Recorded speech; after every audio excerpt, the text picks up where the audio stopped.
الحمد لله رب العالمين، وصلى الله على سيدنا محمد وعلى آله وصحبه أجمعين. قال لي مسلمان أنا أبي قصتي قداري كان في حكاية قداري كان عبرتك خوش شيء بقرأ بخبر عليه الصلاة والسلام دبي إذا سألت فاسأل الله قلت خاص في خدي تعالى بخاص إنسان قشكي قلت خطرك يجي بخوازي ويبتدي ده خطرة جي بخوازي ويبتدي خطري سسيان وعاجز ببي اشتر حسس ببي تبقى وتيني خلا مش تبي وبالتزاهات جمل اما خدي تعالى قلت جي نخوزي اشتتقى حري قال لي مسلمانا. إمام الشافعي رضي الله عنه دبي إذا الشدائد أقبلت بجنودها هم وغم وسقنتيكي سرتضا هاتن ومديخوا جملت قدك زانبا كس نكاني تفايدة التبكي زانبا اي فايدة التبكي خدي تعالى تني دستي خراك عزمانا بيا رب وعو تخلصك كس غيري وتخلصناك دستي خراك عزمانا بيا رب وعو تخلصك كس غيري وتخلصناك. هري والله كس غيري خدي تعالى هم وغمي يسين نزاني كس غيري خدي تعالى دردي يسين نزاني إنسان قشكي دردي خب خدي تعالى ربيجي وقت صادق بوي خدي تعالى وتجويد در خير وسقنتي ستراكي وتمغي ستراكي. مالك بن دينار عالمك ما زنبو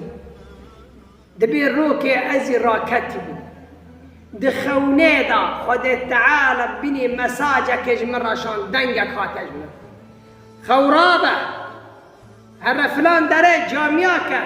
گنجك تيده چت خازه بيده نانا گو برچيه گو خارنه وخارنه پرنه بيده. مالك بن دينار خورابو عالمك مازم هو زماني خدا جي رازي بالرحمة خدي تعالى ليه خورابو گو چو قو دنيرة كتا جامي دنيرة جينجا كدعان ربي إني لما أنزلت إلي من خير فخير. بنا سيدنا موسى دعا سيدنا موسى كي جان دعاء فرق قبولن أو دعاء أنبياء قو كري أو دعاء القرآن وسنة قو إنسان بكي أوازي ذيك قبولن جم خدي تعالى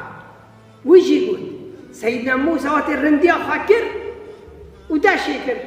هم بري وين رندية تشتاق ناخص شو سيدا داري دار منش ويا ربي أزي فاقين انت بحالي مزاني أزي برشيمة انت بحالي مزاني يا ربي تدلي لك يجمر بشينا. وجنجيجي ودعا سيدنا موسى قلت ربي إني لما أنزلت إلي من خير فقير يا ربي أزي فقير عاجزم تجلس مدرناك هذا تبدأ دي مزاني يا ربي. وجنجي ورقات جاملة تبيجي وخده تعالى إن شاء الله مالك رقو هذا جم مالك رابو هذا جم و گنجا هم در جامعه دی چتا کرده خارش ترا خارن و خانش ترا و خارن پرش ترا پرا و حاجتی و گنجی دای کی گودوک و قدیا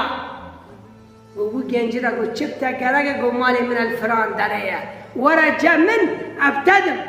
و گنجی پیوانه گو از ورما جمعی های تشخو راکری از ورما جمعی های تشخو راکری ما شرا ورما جمتا كيدش خورا كري خدي تعالى أزور ما قابي ويا نما قابي تا إنسان دوار قابي ربي خواه لو تتوكلون على الله حق توكله بخبر عليه الصلاة والسلام راس إيماني وجدل دا صاغلن به وندي خجيب خدي تعالى دا قريد خدي تعالى شبه وبوده بني قاو حيوان أو تشيكيش مالي خدر كافي حساب رزقي خو نكري نزاني برچي دار كيف فتقري تيرا خدي تعالى ورزق مشني يدشني خدي تعالى يتقري خدي تعالى يسرتد بارني خدي تعالى يكيم دكي خدي تعالى دنيا ديش كنت خدي تعالى ده بس نلقي انسان صاغلان بكي زانبه شو معناه لا اله الا الله انه بني كاسي نقري غير خدي تعالى انه خاص خدي تعالى تنه بخواسه بانكر بانا خدي تعالى تنه که زانب کس دردان درمان ناکه غير خود تعالى. فيا ربي تدردي ما قدر مانك يا رب العالمين، فيا ربي تدردي ما قدر مانك يا رب العالمين.